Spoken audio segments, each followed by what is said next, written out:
Linus Torvalds 也许是当今最著名的程序员，因为他是当今最重要的操作系统之一 Linux 的创始人兼冠名者。虽然据说 Linus 本人一开始其实并不想用自己来冠名，觉得那样太自以为是。另一方面， IT 领域虽然还有一些知名度不亚于 Linux 的公司或软件，比如 Microsoft、Apple、Google 等，但他们的创始人或总裁哪怕曾经做过程序员，也早已不再是那个身份了，自然不能跟 Linus 竞争最著名程序员的头衔了。多年来，我看过不少 Linus 的讲演，多数时为答问或访谈，因为他表示过他不擅长讲演，虽然也并非没有做过讲演。这段视频打算分享其中我最欣赏的片段，有些是因为有趣，有些是因为精彩。那些片段都是英文，不过我会以字幕等方式勾勒几处要点。我要分享的前2段视频来自2014年8月29日 Debian Conference 上的一次答问。这个答问一开始有点冷场， Linus 鼓励了一下听众。I don't do speeches. I hate doing public speaking, so I don't know what you're interested in. So it is a Q&A or it's nothing. 逐渐的，当答问进行到大约20分钟时，一位听众提出了一个尖锐问题。关注 Linus 的读者也许知道， Linus 是一个非常独特的人，在公众人物之中算是少有的。面对镜头竖中指、爆粗口都曾有过，尖刻乃至刻毒的批评更是为数不少。那个尖锐问题就是针对他的这种风格，认为他不尊重别人。 Hi. I'm sorry to ask this question almost, but it's something that I think is a little bit important. How do you think it affects the culture of a community of a project when the leader is on that project's public mailing list telling people in response to patch reviews that they should be retroactively aborted?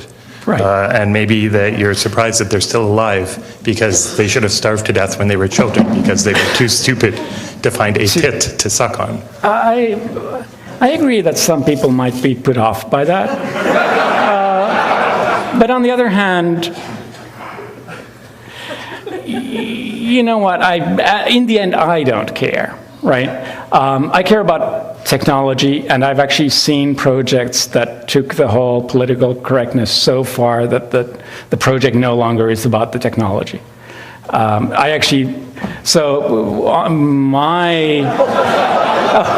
Wow. We're getting more questions, I think. At some point, we might want to moderate them. So my take,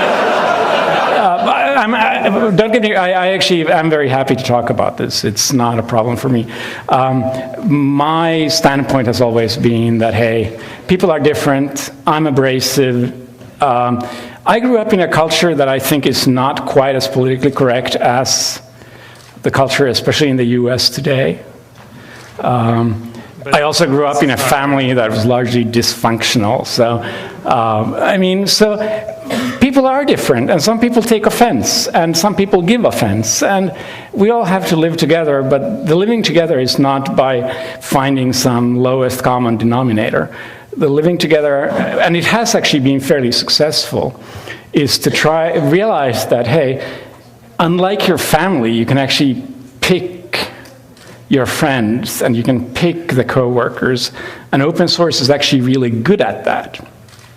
Better so than many commercial software projects, because in a commercial setting, you're kind of stuck with your boss. In open source, find people you like. Find people you like working with. I work directly with, let's say, 20 people closely and 50 people more or less, right? Every release, there's 1,000 people involved. Find somebody you like better than me. That's fine, right? I'm not willing to be less honest because I know I'm abrasive, right? And quite often the whole, like when I say something like, I wonder how he grew to be an adult when he's so stupid that I don't expect him to find food, some people might realize that it's kind of hyperbole and jokey. I'm not saying something bad that, it's not politically correct or whatever, although certainly I would understand if people do say this. It's more about treating other people with respect and maybe saying technical. You know what? I mean, you can applaud everything you want, but I don't respect people unless I think they deserve the respect. There are people who think that respect is something that should be given. And I happen to be one of the people who am perfectly happy saying no. Respect should be earned. And without being earned, you don't get it, right? It's really that simple. And not everybody agrees, and that's fine too, right? There are people I refuse to work with, right? It cuts both ways, and I realize that, right? Okay, thank you. Okay. 接下来的几段视频来自2016年2月的一次访谈。其中的一小段在一定程度上重复了之前回答那个尖锐问题时的部分观点。I'm not a people person. It's not something I'm particularly proud of, but it's part of me. And one of the things I really like about open source is it really allows different people to work together. We don't have to like each other, and sometimes we really don't like each other, really. I mean, there are very, very heated arguments. But you can find things that you don't even agree to disagree. It's just that you're interested in really different things. 下面这段关于什么是好程序的阐述非常精彩，其中关于好程序可以将某些特例吸收到普遍情形之内的说法，跟科学有异曲同工之妙。Now, when we talked last week, though, you talked about some other trait that you had, which I found really interesting. Right. It's this idea called taste, and I've just got a couple of images here. Now, apparently, I think this is an example of not particularly good taste in code, and this one is better taste, which, as one can immediately see. What is the difference between these two? So this is how many here have coded, right? Oh my goodness! Okay, so I guarantee you, everybody who raised their hand, they have done what's called a singly linked list. And it's taught the first not very good taste approach is basically how it's taught to be done when you start out coding. And you don't have to understand the code. The most interesting part to me is the last if statement. Because what happens in a singly linked list, this is trying to remove an existing entry from a list, and there's a difference between if it's the first entry or whether it's an entry in the middle. Because if it's the first entry, you have to change the pointer to the first entry. If it's in the middle, you have to change the pointer of a previous entry. So there are two completely different cases. And that's better. And this is better. It does not have the if statement.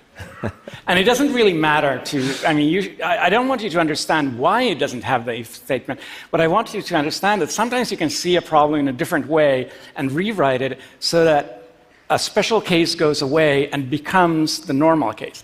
And that's good code. But this is simple code. This is CS 101. This is not important, although details are important. To me, the sign of people I really want to work with is that they have good taste, which is how I sent you this stupid example that is not relevant because it's too small. Good taste is much bigger than this. Good taste is about really seeing the big patterns and kind of instinctively knowing what's the right way to do things. 最后的两段视频是 Linus 阐述自己是怎样的一个人，也非常精彩，发人深思。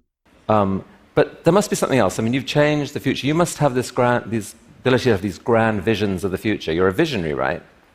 So I've actually felt slightly uncomfortable at TED for the last 2 days because there's a lot of vision going on, right?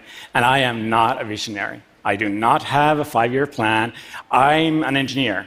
And I think it's really, I'm perfectly happy with all the people who are walking around and just staring at the clouds and looking at the stars and saying, I want to go there. But I'm looking at the ground and I want to fix the pothole that's right in front of me before I fall in, right? This is the kind of person I am, right? So you spoke to me last week about these two guys.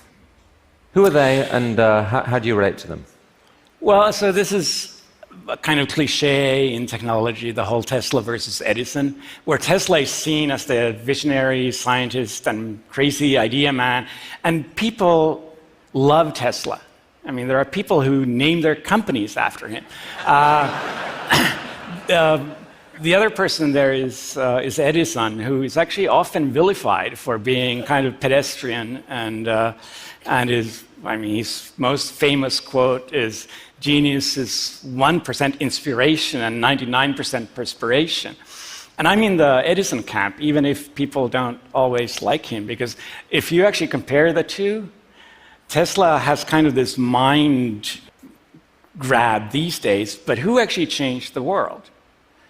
Edison may not have been a nice person. He did a lot of things. He was maybe not so intellectual, not so visionary, but I think I'm more of an Edison than a Tesla. 这些就是多年来看过的 Linus 讲演中我最欣赏并且印象也最深的部分。谢谢观看。